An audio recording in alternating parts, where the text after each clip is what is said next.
हाय दोस्तों, मेरा नाम सूर्यप्रदीप कौंडिन्या। मैं एक फाइनेंशियल एडवाइज़र हूँ 2012 से लेकर। मैं stock markets, mutual funds, insurance, government bonds etcetera वो सब मैं फाइनेंशियल प्लानिंग करता हूँ, एडवाइस करता हूँ। मैं खुद भी लगाता हूँ। मैं किसी को ट्रेडिंग इंकरेज नहीं करता हूँ। ट्रेडिंग में रिस्क है, मुझे पता है। बहुत लोग ऑप्शंस, फ्यूचर्स, डेरिवेटिव्स में ट्रेडिंग करते हैं। जनरली पैसे शुरू में आता है, बाद में गंवा लेते हैं। इसलिए मैं आज थोड़ा म्यूचुअल फंड्स के बारे में थोड़ा ज्ञान देने आया हूँ, नॉलेज देने। मैं ज़्यादा बोर नहीं करूँगा, एक समरी जैसा बताऊँगा। आप मुझसे एंड तक बने रहिए मेरे साथ। सो म्यूचुअल फंड्स क्या है, कब शुरू हुआ है इंडिया में? जनरली बहुत लोगों को पता नहीं है। म्यूचुअल फंड्स 1963 में शुरू हुआ है। RBI, reserve bank of India, government में मिला के यूनिट ट्रस्ट ऑफ इंडिया को शुरू किया है जनरली शुरू में।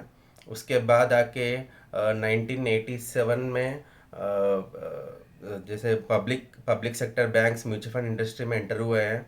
SBI, LIC, Canara Canara bank, so Indian bank enter हुए हैं म्यूचुअल।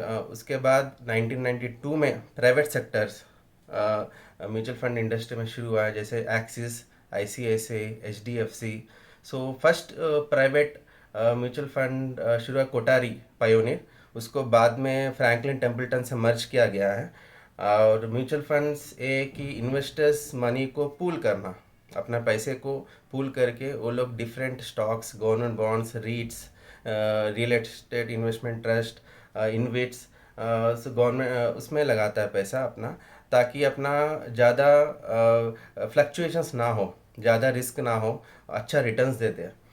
सो अपने म्यूचुअल फंड्स अपने पैसे को प्रोटेक्ट करने के लिए 1992 में सेबी फॉर्म किया है गवर्नमेंट ने, securities exchange board of India. उसके बाद 1995 में AMFI, association of mutual funds in India. These two organisation bodies protect the investors money.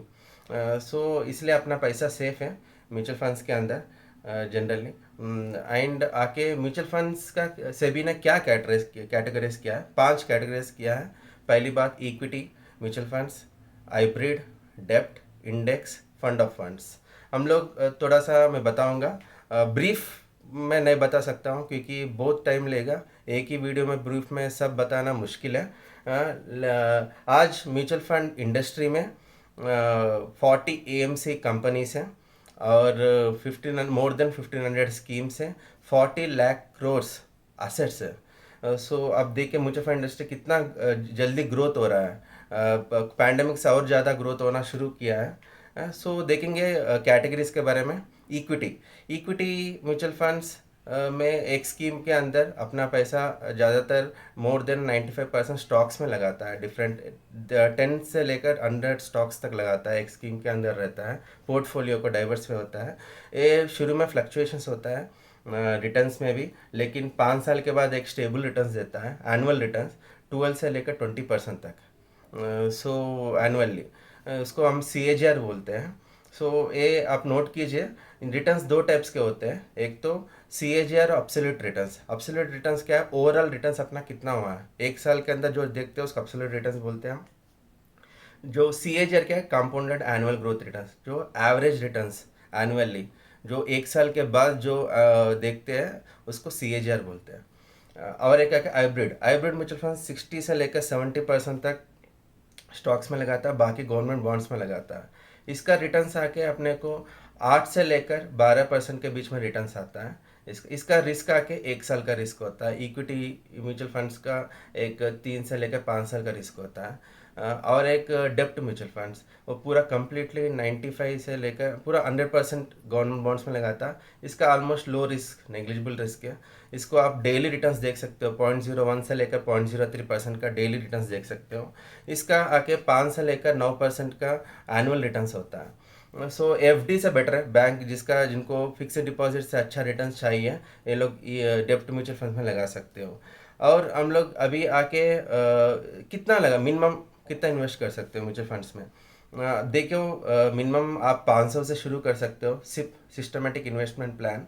और लमसम आके 5,000 से शुरू कर सकते हो। लेकिन it will be always a better आप 2000 से सिप इन्वेस्ट शुरू करो, सिप। और लमसम 50,000 तो मिनिमम रहना चाहिए ताकि आपको रिटर्न्स अच्छा दिख सके। और एक म्यूचुअल फंड में ग्रोथ अगर कोई भी 10 साल के ऊपर म्यूचुअल फंड्स में इन्वेस्ट किया है तो वो लोग ट्रिमेंडस ग्रोथ देख सकते हो अपने सैलरी में। अगर आप 20% भी आप मंथली म्यूचुअल फंड में इन्वेस्ट कर रहे हो तो आप 10-15 साल में रिटर्नमेंट ले सकते हो, क्योंकि आप एक पेंशन की तरह सिस्टमेटिक विड्रॉल प्लान से आप पैसा निकाल सकते हो। एंड म्यूचुअल फंड्स में लोग पूछते हैं कि हमको इन्वेस्टमेंट क्यों करना है। तो देखो, इन्फ्लेशन बढ़ रहा है, ग्रॉसरीज के रेट्स बढ़ रहे हैं, और एजुकेशन, चिल्ड्रंस के एजुकेशन फीस बढ़ रहा है, पेट्रोल अब डीजल चार्जेस बढ़ रहे हैं। सो इस टाइम पे हम लोग से अभी सेव नहीं करें तो कब करेंगे।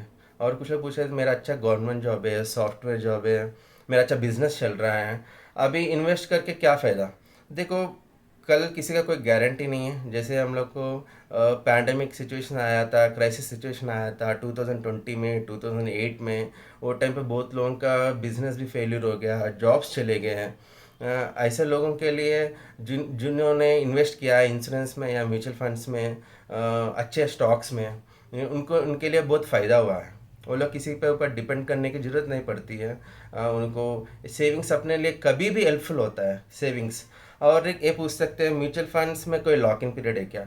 Accept in ELSS and retirement fund. ELSS क्या है? इक्विटी लिंक सेविंग स्कीम, जो टैक्स सेवियर के लिए, टैक्स बेनिफिट के लिए है। जो आप 1,50,000 ATCC के अंदर लगा सकते हो। इसका 3 साल का लॉक इन पीरियड होता है। रिटायरमेंट फंड्स का 5 साल का लॉक इन पीरियड होता है जनरल। एक छोड़ के बाकी म्यूचुअल फंड्स ओपन एंडेड है। ओपन एंड मतलब कभी भी आप विड्रा कर सकते हो पैसा, पार्शियल विड्रॉल कर सकते हो, फुल विड्रॉल कर सकते हो, आइदर थ्रो यूनिट वाइज ले सकते हो या amount wise. Mutual funds growth general NAV पर, नेट एसेट वैल्यू पर डिपेंड होता है। तो मेरा सजेशन, आप कभी फुल विड्रॉल मत कीजिए, आप कभी पार्शियल विड्रॉल कीजिए ताकि आपका एनएवी बढ़ते रहता है।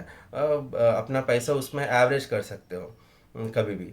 देखो, जिन्हें पूछते हैं कि म्यूचुअल फंड्स में हम लोग कभी भी पैसा लगा के निकाल सकते हो, तो म्यूचुअल फंड्स कंपनीज को, गवर्नमेंट को क्या फ़ायदा होता है, हम जैसे डिस्ट्रीब्यूटर्स को भी क्या फ़ायदा होता है। देखो, म्यूचुअल फंड्स में एक रहता है कि एक्सपेंस रेशियो, जो सालाना 0.25 से लेकर 2.5% तक, स्कीम के अंदर डे टू डे बेसिस में पॉइंट्स 0002, 0003 इंटरनली एनएवी में डिडक्ट कर लेता है, ताकि आपको जो it is a invisible kind of deduction, ताकि आपको कोई अलग से फीस भरने की ज़रूरत नहीं पड़ती। आपका रिटर्न्स, जितना भी रिटर्न्स आ जाएगा, 100 रुपये भी आपको प्रॉफिट आ गया, आप निकाल सकते हो। कोई प्रॉब्लम नहीं है म्यूचुअल फंड्स के अंदर। और आपको जब भी आपका जो फंड वैल्यू, अगर आप लमसम लगा रहे हो, फंड वैल्यू कम है, मार्केट फ्लक्चुएशन हो रहा है, आप उसको फिर से थोड़ा सा 5,500 या 5,000 रुपये पैसे री इन्वेस्ट करके आप उसको एवरेज कर सकते हो। सो हम लोगों को जो कुछ भी बिजनेस कर रहे हो या प्रोफेशन में हो या तो वर्क फ्रॉम होम जॉब कर रहे हो, savings are very must in the mutual funds. आप कोई भी म्यूचुअल फंड, अगर रिटायरमेंट प्लान के लिए देख रहे हो या इमीडिएट पेंशन के लिए देख रहे हो, मंथली पेंशन के लिए, या तो आप लॉन्ग टर्म चाइल्ड सेविंग्स के लिए देख रहे हो, या तो short term better than FD के लिए देख रहे हो, सो आपको मैं गाइडेंस देता हूँ कौन से म्यूचुअल फंड्स में लगाना है, कौन से स्कीम्स में लगाना है जनरली।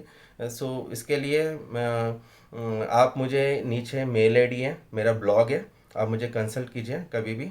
मैं आपको सजेशन देता हूँ। एक ही वीडियो में पूरा बताया नहीं जा सकता, मैं फिर से अलग अलग म्यूचुअल फंड्स के बारे में मैं वीडियो लाता हूँ, अगर अलग अलग कैटेगरीज, सब कैटेगरीज, स्कीम्स के रिलेटेड। अभी तो फ़िलहाल इतना ही। Thank you so much.